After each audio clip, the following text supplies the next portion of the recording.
Hello students, welcome to my channel Roots of Economics. This video is part 3 of ISLM model.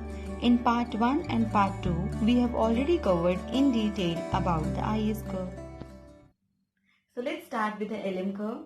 LM में L हमारा होता है liquidity preference, M हमारा होता है money supply. तो LM curve कैसा बनता है देख लेते हैं. LM curve is an upward sloping curve which plots different combinations of rate of interest and GDP.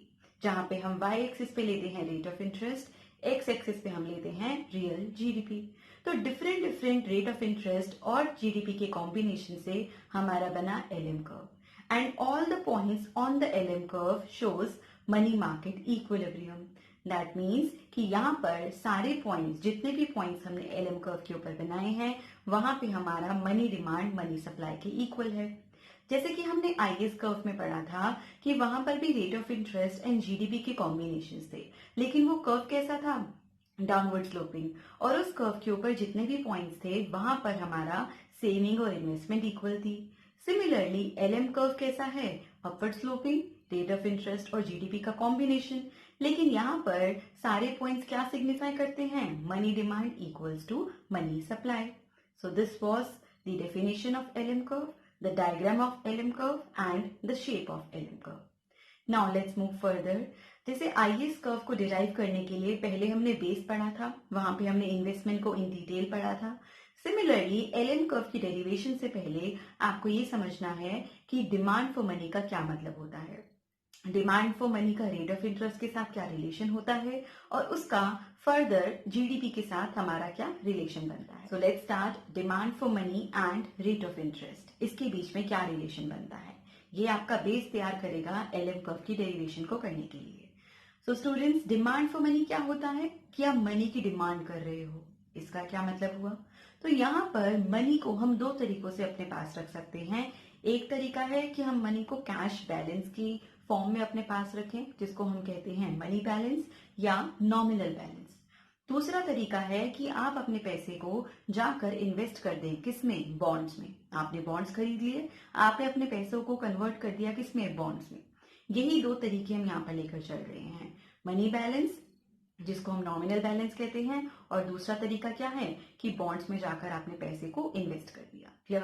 तो यहाँ पे जब हम बात करते हैं डिमांड फॉर मनी, तो हम यहाँ पे कौन से पैसे की बात कर रहे हैं, जो अपने पास हम रख रहे हैं in the form of cash, money balance और नॉमिनल बैलेंस जिसको हम कहते हैं. क्लियर है. So demand for money and rate of interest हमारा टॉपिक है. अब स्टूडेंट्स हम यहाँ पे एक बार डायग्राम देख लेते हैं. हमने यहाँ पर बनाया है वाई एक्सिस पे रेट ऑफ इंटरेस्ट और एक्स एक्सिस पे हम ले रहे हैं आपका क्वांटिटी ऑफ मनी. क्लियर. जिसमें हम यहाँ पे डिमांड फॉर मनी बनाएंगे. तो डिमांड फॉर मनी का जो कर्व बना है वो कैसा होता है, डाउनवर्ड स्लोपिंग, जो कि ये इंडिकेट करता है कि रेट ऑफ इंटरेस्ट के कम होने से हमारा मनी डिमांड इंक्रीज करती है और रेट ऑफ इंटरेस्ट के ज्यादा होने से हमारी मनी डिमांड डिक्रीज करती है. इसको समझ लेते हैं. यहाँ पे जो ये रेट ऑफ इंटरेस्ट की बात कर रहे हैं, ये कौन सा रेट ऑफ इंटरेस्ट है, this is the rate of interest on bonds. आपको बॉन्ड्स पे अगर ज्यादा रेट ऑफ इंटरेस्ट मिलेगा तो आप मुझे बताओ कि क्या आप अपने पास पैसा ज्यादा रखोगे, नहीं. जब आपको रेट ऑफ इंटरेस्ट ज्यादा मिल रहा है बॉन्ड्स के ऊपर तो आप अपने पैसे को बॉन्ड्स में इन्वेस्ट करोगे और अपने पास पैसा कम रखोगे. That means rate of interest के इंक्रीज होने से आप मनी की डिमांड कम करते हो. यही हमने बनाया हुआ डायग्राम में कि रेट ऑफ इंटरेस्ट जब हमारा R1 से R2 हुआ तो आपकी मनी डिमांड क्या हो रही है, डिक्रीज हो रही है from M1 to M2. Clear है. सिमिलरली अगर बॉन्ड्स के ऊपर रेट ऑफ इंटरेस्ट कम हो जाता है, क्लियर, तो अगर रेट ऑफ इंटरेस्ट कम मिल रहा है तो क्या आप बॉन्ड्स में इन्वेस्ट करोगे, नहीं. यहाँ पर आप बॉन्ड्स में ना इन्वेस्ट कर अपने पास पैसा रखना सही समझोगे. तो यहाँ पर आपका रेट ऑफ इंटरेस्ट कम होने के साथ आपका मनी डिमांड इंक्रीज कर जाएगा. सो ये आपका हो गया मनी डिमांड कर्व. ये कैसा बनता है, डाउनवर्ड स्लोपिंग. क्लियर. अब बात आती है कि मनी डिमांड कर्व शिफ्ट कैसे होगा, मनी डिमांड के शिफ्ट होने के क्या रीजन हो. मनी डिमांड कर्व शिफ्ट कब होता है, जब सेम रेट ऑफ इंटरेस्ट पे हमारी इकोनॉमी मनी की डिमांड ज्यादा कर रही है. Same rate of interest R पे अब आपने मनी की डिमांड को ज्यादा करा due to some other factors other than the rate of interest. तो इस केस में आपका मनी डिमांड कर्व क्या कर जाएगा, शिफ्ट कर जाएगा। अगर आप मनी की डिमांड को ज्यादा कर रहे हो तो आपका money demand curve rightward shift हो जाएगा, और अगर आप कम डिमांड कर रहे हो तो आपका जो मनी डिमांड कर्व है वो लेफ्टवर्ड शिफ्ट हो जाएगा। बस ध्यान क्या रखना है कि इसमें आपको रेट ऑफ इंटरेस्ट को चेंज नहीं करना। कोई और रीजंस की वजह से आपकी मनी की डिमांड इंक्रीज कर रही है या आपकी मनी की डिमांड डिक्रीज कर रही है। Okay, clear students? So after understanding the relationship between rate of interest and money demand, the next आपका टॉपिक आता है impact of GDP changes on rate of interest. अब कहते हैं कि रेट ऑफ इंटरेस्ट और मनी डिमांड का relation एक चीज है, लेकिन अब हमें इसमें बीच में जीडीपी को भी लेकर आना है कि रेट ऑफ इंटरेस्ट और मनी डिमांड का रिलेशन को हमें साथ में कंबाइन करना है। किसके साथ? जीडीपी के चेंज होने के साथ। तो हम एक इंटर रिलेशनशिप बना रहे हैं तीन चीजों के बीच में, rate of interest, money demand and GDP. So now let us understand कि हमारा जीडीपी, इंटरेस्ट रेट और डिमांड फॉर मनी का आपस में क्या इंटर रिलेशनशिप है, कैसे ये आपस में तीनों रिलेटेड हैं। जिसके लिए हमने वाई एक्सिस पे लिया है rate of interest, X axis पे क्वांटिटी ऑफ मनी, फिर हमने बनाया है money supply curve. Money supply curve हमारा कैसा है? Vertical line parallel to the Y axis.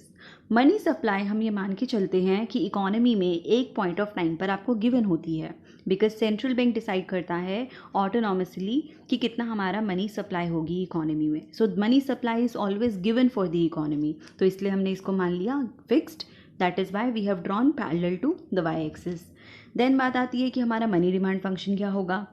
So money demand function just now we have done that it is a downward sloping curve. तो हम ये कंसिडर कर रहे हैं L1 को. This is my money demand function. Clear? अब money market में हमारा इक्विलिब्रियम कैसे निकलता है? जहाँ पर हमारी मनी डिमांड इक्वल हो जाएगी हमारी मनी सप्लाई के, वहाँ से निकलेगा हमारा इक्विलिब्रियम, और उस इक्विलिब्रियम से हम क्या डिटरमाइन करेंगे कि रेट ऑफ इंटरेस्ट हमारा क्या है। सो वापस आते हैं डायग्राम पे। तो जहाँ पर एम कर्व ने L1 कर्व को इंटरसेक्ट करा वो पॉइंट है पॉइंट E, वहाँ से हमारा आया इक्विलिब्रियम और वहाँ से हमारा निकल गया इक्विलिब्रियम रेट ऑफ इंटरेस्ट। अब हम डिमांड फॉर मनी और इंटरेस्ट रेट के बीच में कैसे जीडीपी को फिट करेंगे।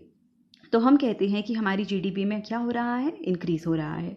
जैसे ही जीडीपी में इंक्रीज़ होता है तो हर इंसान की डिमांड फॉर मनी इंक्रीज़ कर जाती है। जीडीपी बढ़ने का मतलब हर इंसान चाहेगा कि अब हमें ज़्यादा ट्रांजैक्शंस करनी है, तो ट्रांजैक्शन डिमांड फॉर मनी बढ़ गई। Clear? Transaction demand for money जब बढ़ेगी तो हमारा ये जो मनी डिमांड कर्व है वो शिफ्ट कर जाएगा राइटवर्ड। अब हमारा कौन सा रेलेवेंट कर्व है? L2 ने M के साथ इंटरसेक्शन दिया एट पॉइंट E1 और हमारा रेट ऑफ इंटरेस्ट निकल कर आया रेट ऑफ इंटरेस्ट R1। तो आप देख सकते हो कि जीडीपी के बढ़ने से आपका रेट ऑफ इंटरेस्ट क्या हो गया है? इंक्रीज कर गया है, लेकिन बीच में किसका इंपॉर्टेंट रोल था? डिमांड फॉर मनी का। सेकेंड केस देखो, जब हमारी जीडीपी फॉल करती है, जीडीपी के फॉल करने से हमारी डिमांड फॉर मनी फॉल करेगी, हमारा मनी डिमांड कर्व शिफ्ट कर जाएगा लेफ्टवर्ड टू L3। अब L3 कर्व M के साथ कहाँ पे इंटरसेक्शन दे रहा है? At point E2। यहाँ से हमारा रेट ऑफ इंटरेस्ट निकल गया R2। तो हमारा जीडीपी के फॉल करने से रेट ऑफ इंटरेस्ट फॉल कर रहा है। क्यों? क्योंकि मनी डिमांड हमारी क्या कर रही है? लेफ्टवर्ड शिफ्ट कर रही है। So this was the inter relationship between GDP, interest rate and demand for money. अब हम इसका कंक्लूजन देख लेते हैं। इसका कंक्लूजन क्या निकला कि जब भी हमारी इकोनॉमी में जीडीपी में कोई चेंज आएगा, changes in the GDP will cause what? Rate of interest to change. GDP के चेंज होने से रेट ऑफ इंटरेस्ट में चेंज होगा, लेकिन उसमें मदद कौन करेगा? This is via change in the demand for money. बीच में आपका डिमांड फॉर मनी चेंज हो रही है, जो कि फाइनली जीडीपी और रेट ऑफ इंटरेस्ट के बीच में एक रिलेशनशिप एस्टैब्लिश कर रही है। क्लियर है?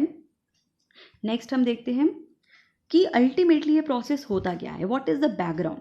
तो जैसे ही हम जीडीपी को इंक्रीज़ करते हैं तो हमारी ट्रांजैक्शन डिमांड फॉर मनी बढ़ गई। ट्रांजैक्शन डिमांड फॉर मनी बढ़ने का क्या मतलब है? हम मनी को या तो हम अपने कैश की फॉर्म में रखते हैं या हम उसको बॉन्ड्स की फॉर्म में रखते हैं। यहाँ पर ट्रांजैक्शन डिमांड फॉर मनी बढ़ने का मतलब है हम प्रेफर कर रहे हैं कैश को और हम बॉन्ड्स को प्रेफर नहीं कर रहे हैं। क्लियर? तो जिस भी इंसान के पास अपने बॉन्ड्स पहले के पड़े होंगे वो उसको क्या करेगा? वो उसको सेल करने की कोशिश करेगा। So there would be pressure to sell bonds in the market. और किसी चीज़ को जब हम सेल कर रहे हैं, हम उसकी डिमांड नहीं कर रहे हैं, तो उसका प्राइस फॉल कर जाएगा, तो हमारे बॉन्ड्स का प्राइस भी फॉल कर जाएगा। लेकिन बॉन्ड मार्केट क्या करेगी, वो चाहेगी कि लोग अपना पैसा हम सेल ना करके अपना पैसा बॉन्ड में ही रखें, तो वो अपने रेट ऑफ इंटरेस्ट को क्या कर देगी, इंक्रीज़ कर देगी। तो हमने स्टार्ट किया था जीडीपी बढ़ी और फाइनल हमने एंड रिजल्ट क्या निकाला कि जिसकी वजह से रेट ऑफ इंटरेस्ट बढ़ा और बैकग्राउंड में क्या हो रहा है, आपकी ट्रांजैक्शन डिमांड फॉर मनी बढ़ रही है।